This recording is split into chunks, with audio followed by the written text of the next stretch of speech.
सम्पूर्णलाई ओमको नमन गर्न चाहन्छु। आज हामी यो उद्यमशील महिला समूह रत्नगर 13 मा रहेको वडा समिति उद्यमशील महिला समूह 13 नम्बरको वडा समिति, त्यसैगरी कामाख्यामाई आमा समूह, कामाख्यामाई मन्दिर समिति, त्यसैगरी नवीन टोल विकास समूह अनि नवीन आमा समूह र यस लौरी बोल टोलका सम्पूर्ण सदस्यहरू मिलेर एउटा होली मिलन कार्यक्रम आयोजना गरेका छौँ र यहाँ एकदम उत्साहपूर्वक सबैजना उपस्थित रहनु भएको छ। यसको लागि चाहिँ मैले उद्यमशील महिला समूहको जुन 3 प्रतिनिधि उपस्थित रहनु भएको छ, त्यसैगरी कामाख्यामाई आमा समूहको अध्यक्ष हुनुहुन्छ बेलकुमारी आमा, त्यसैगरी हाम्रो सविता दिदी अनि त्यसैगरी नवीन आमा समूहको पनि उपस्थित हुनुहुन्छ हाम्रो सम्पूर्ण र त्यसैगरी सम्पूर्ण यहाँ उपस्थित हुनुहुने सम्पूर्ण वर्गलाई किनभने हाम्रो त्यो यहाँको विष्णु सर पनि हुनुहुन्छ, मादल बजार बुवा पनि हुनुहुन्छ। सबैजनाको सहकार्यमा यस लौरी बोल मन्दिरमा चाहिँ हामीले एउटा रमाइलो होली मिलन कार्यक्रम एकअर्काको बिचमा एउटा आत्मीयता जोड्नको लागि आज यो कार्यक्रम राखेका थियौँ। लगभग हामी 30-35 जनाको सहभागिता रहेको थियो र कार्यक्रम गर्यो। 1.5-2 घन्टाको समयमा मनोरञ्जन गर्यो र सबै यहाँ उपस्थित रहनुहुने सम्पूर्ण आमा समूह, टोल समिति, मन्दिर समिति, सम्पूर्ण पदाधिकारी एवं उपस्थित सम्पूर्णलाई चाहिँ मैले मेरो व्यक्तिगत तर्फबाट र उद्यमशील महिला सञ्जाल रत्नगरको अध्यक्षको तर्फबाट हार्दिक धन्यवाद एवं होली पर्व उत्साहपूर्वक यहाँले मनाउनु भएको छ। यहाँलाई धेरै सुस्वास्थ्यको कामना सहित मैले चाहिँ होली पर्वको शुभकामना व्यक्त गर्न चाहन्छु। हस्त धन्यवाद सबैजनालाई। जय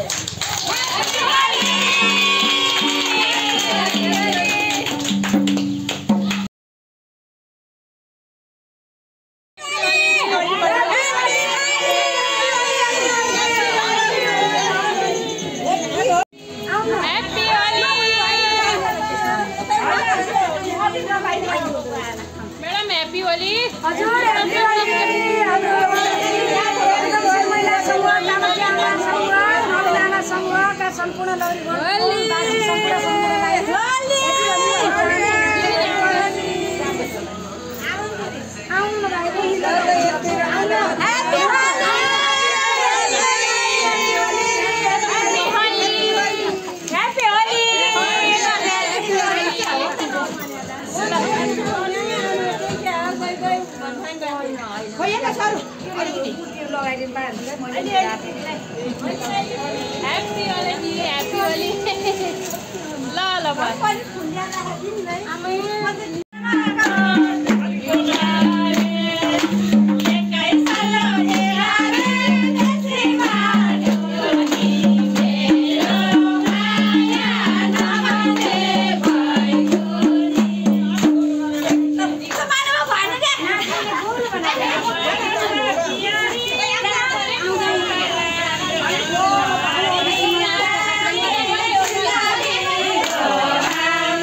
Bye.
Brahma